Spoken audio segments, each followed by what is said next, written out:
Pilot project को राष्ट्रपति भवन से मंजूरी मिल गई है। कोटिंग के नाम से मशहूर इस तकनीकी का पायलट प्रोजेक्ट अब राष्ट्रपति भवन में चलेगा और इस तकनीकी की मदद से किसी भी तरह पर कोरोना वायरस के खतरे को टाला जा सकता है। इस कोटिंग से कोई भी सतह 90 दिन तक के लिए सुरक्षित हो जाती है। इस तकनीक का इस्तेमाल लॉकडाउन के दफ्तरों और पब्लिक ट्रांसपोर्ट में किया जा सकता है। कोरोना की लड़ाई में सबसे बड़ी चिंता किसी की भी इस बात को लेकर के रहती है कि आपका हाथ कहीं किसी कंटेमिनेटेड सरफेस पर ना लग जाए, उसके जरिए कोरोना आप अपने शरीर पर या अपने घर में ना ले आए। और इसीलिए हम कभी ग्लव्स पहनते हैं, कभी सैनिटाइजर का इस्तेमाल करते हैं। तो कहीं ना कहीं सोसाइटीज में आप रोज इस तरीके से सैनिटाइजेशन का प्रोसेस देखते हैं। लेकिन अब ये मुश्किल आसान हो गई, क्योंकि अब आपको बार बार सैनिटाइज करने की हाथ को जरूरत नहीं पड़ेगी। अब आपको बार बार सरफेस को, फ्लोर को सैनिटाइज करने की जरूरत नहीं पड़ेगी।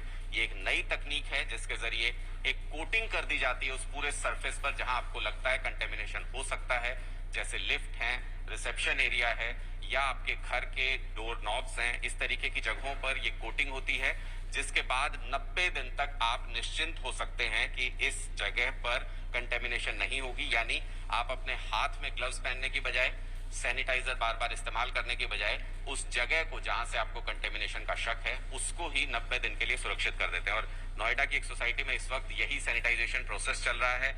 हमारे साथ सोसाइटी के प्रेसिडेंट मौजूद हैं, संदीप चौहान जी। संदीप चौहान जी, ये कहां से ख्याल आया? क्योंकि हम तो देख रहे हैं कि आजकल रोज हर सड़क पर सैनिटाइजेशन हो रहा है, हर सोसाइटी में सैनिटाइजेशन हो रहा है, रोज करना पड़ रहा है। ये क्या नई तकनीक है और कैसे आप लोगों के ख्याल में आई ये बात? एक बार टीवी पे हमने इसको प्रोग्राम को देखा था। सिंगापुर की कोई कंपनी थी जो बैंकों में, एचएससी बैंक में और कई ऐसी जगह करी थी। फिर हमने कांटेक्ट करने की कोशिश की तो पता चला 3R मैनेजमेंट के नाम से एक स्टार्टअप कंपनी है जो राष्ट्रपति भवन में काफी दिनों से एनवायरमेंट के लिए काम कर रही है और राष्ट्रपति भवन में उन्होंने ये एक डेमो दी है। तो उसके बाद हमने मिस्टर मनीष जो इनके एमडी हैं उनसे कॉन्टेक्ट किया और जब पता चला इस टेक्निक के बारे में तो इतना अच्छा लगा कि हम रोज इतने परेशान हैं सैनिटाइज कर करके कि सुबह भी और शाम को सैनिटाइज करते हैं, लेकिन 2 सेकंड बाद ही जैसे कोई दूसरा टच करते हैं तो उसकी सारी वो खत्म हो जाती है और हम कितना सैनिटाइज करते रहेंगे।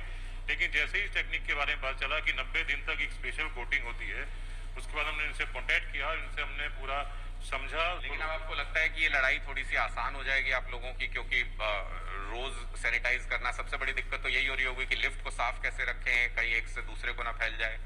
नहीं, आसान नहीं। हमें लगता है कि हमारी तरफ से हमारे सोसाइटी में कम से कम कोरोना नहीं आएगा। आसान तो बहुत दूर एक वैसी बात है, लेकिन हमें लगता है कि ये होने के बाद से, क्योंकि हाथों से ही सबसे बड़ी जो गवर्नमेंट ऑफ इंडिया की जो एक गाइडलाइन है कि हाथों से आप बार बार आप सैनिटाइज करो, धो, तो उससे हमें लगता है कि हमारी सोसाइटी में कम से कम कोरोना नाम की कोई भी बीमारी सोसाइटी में इस कोटिंग के बाद से नहीं घुस पाएगी।